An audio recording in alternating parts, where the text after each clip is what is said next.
जयपुर की गर्मी में एक साधारण सा दिन था। शहर के बीचों बीच स्थित एक छोटे से कॉलेज में राघव नाम का एक लड़का अपनी किताबों में खोया हुआ था। वह एक मेहनती मध्यम वर्ग का लड़का था जो अपने परिवार की आर्थिक स्थिति को बेहतर बनाने के लिए कड़ी मेहनत कर रहा था। उसके पिता एक सरकारी कर्मचारी थे और उसकी माँ एक स्कूल में अध्यापिका। राघव ने हमेशा अपने परिवार की गरिमा को बनाए रखने के लिए संघर्ष किया था। एक दिन कॉलेज के वार्षिक उत्सव में राघव ने एक खूबसूरत लड़की को देखा। उसका नाम सिया था। वह एक प्रभावशाली और धनी परिवार से थी जो शहर के सबसे प्रतिष्ठित इलाकों में रहती थी। सिया के पास सब कुछ था, पैसा, खूबसूरती और एक ऐसा परिवार जो उसकी हर ख्वाहिश को पूरा करने में सक्षम था।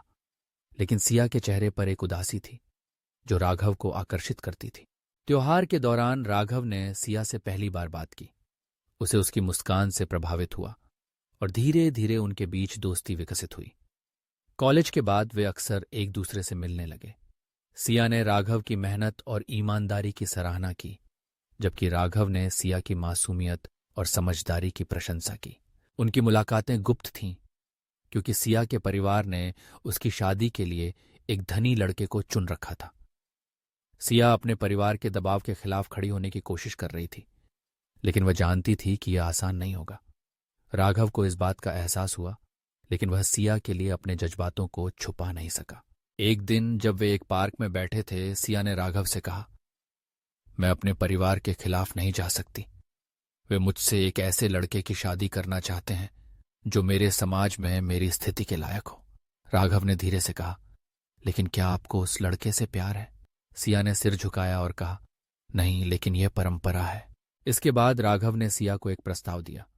क्या हम भाग नहीं सकते? उसने कहा, हम एक नई जिंदगी की शुरुआत कर सकते हैं जहां कोई सामाजिक दबाव नहीं होगा।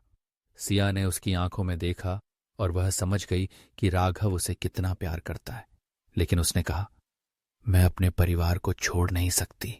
उनकी गुप्त मुलाकातें जारी रहीं, लेकिन सिया के परिवार को संदेह होने लगा। एक दिन सिया की मां ने उसे डांटा और कहा, तुम्हें पता है कि तुम्हारी शादी एक अच्छे परिवार में होनी चाहिए। तुम एक साधारण लड़के के साथ नहीं जा सकती। सिया ने चुप रहकर सहमति जताई, लेकिन उसके मन में राघव के लिए प्यार और बढ़ता गया।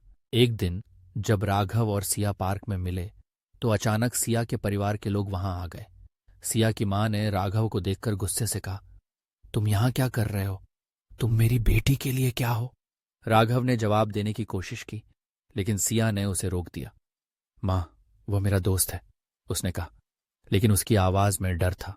सिया के परिवार ने राघव को अपमानित किया और सिया को घर ले जाने लगे। राघव का दिल टूट गया। वह जानता था कि सिया उसके बिना नहीं रह सकती, लेकिन वह खुद को असहाय महसूस कर रहा था। कुछ दिनों बाद सिया ने राघव से गुप्त रूप से मिलने का फैसला किया। वे एक पुराने मंदिर में मिले जहां उन्होंने अपनी भावनाओं को साझा किया।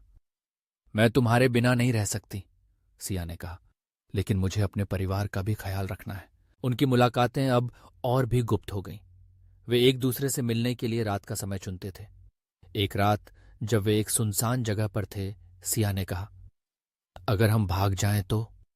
राघव ने उसकी आंखों में देखा और कहा, हाँ, लेकिन क्या तुम सच में ऐसा करना चाहोगी? सिया ने कहा, हाँ, मैं तुम्हारे साथ हर जगह चलूंगी। लेकिन फिर भी सिया के मन में डर था।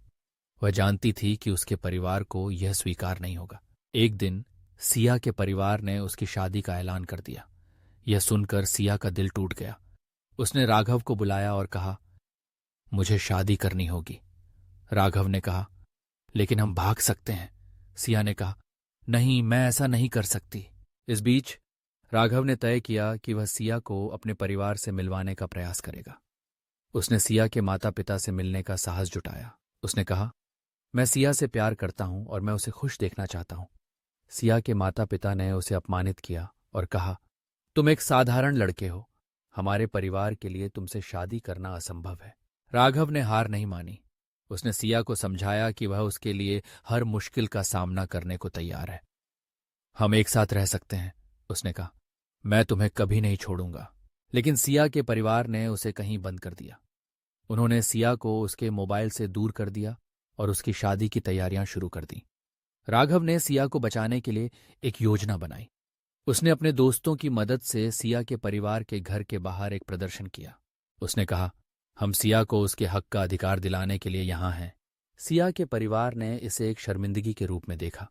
सिया ने अपनी खिड़की से राघव को देखा और उसका दिल भर आया। अंत में सिया ने अपने परिवार से कहा, मैं राघव से प्यार करती हूं, मैं किसी और से शादी नहीं करूंगी। सिया की मां ने कहा, तुम्हें समझना होगा कि यह हमारे परिवार की इज्जत का सवाल है। लेकिन सिया ने कहा, मेरी खुशी भी तो महत्वपूर्ण है।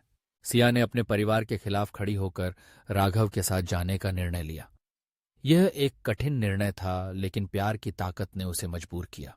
उनकी शादी एक छोटे से समारोह में हुई, जिसमें केवल करीबी दोस्त और परिवार वाले शामिल हुए। यह एक साधारण लेकिन भावुक दिन था। राघव और सिया ने एक दूसरे से वादा किया कि वे हमेशा एक दूसरे का साथ देंगे।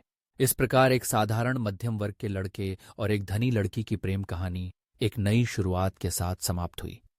उन्होंने अपने परिवारों के खिलाफ जाकर अपने प्यार को चुना। यह कहानी न केवल प्यार की बल्कि बलिदान और संघर्ष की भी थी। जयपुर की गर्मी में एक नई सुबह आई, जब राघव और सिया ने एक नई जिंदगी की शुरुआत की।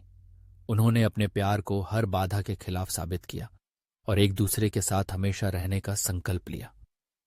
उनकी कहानी ने यह सिखाया कि प्यार में ताकत होती है और जब दिल की बात होती है तो कोई भी सीमा नहीं होती।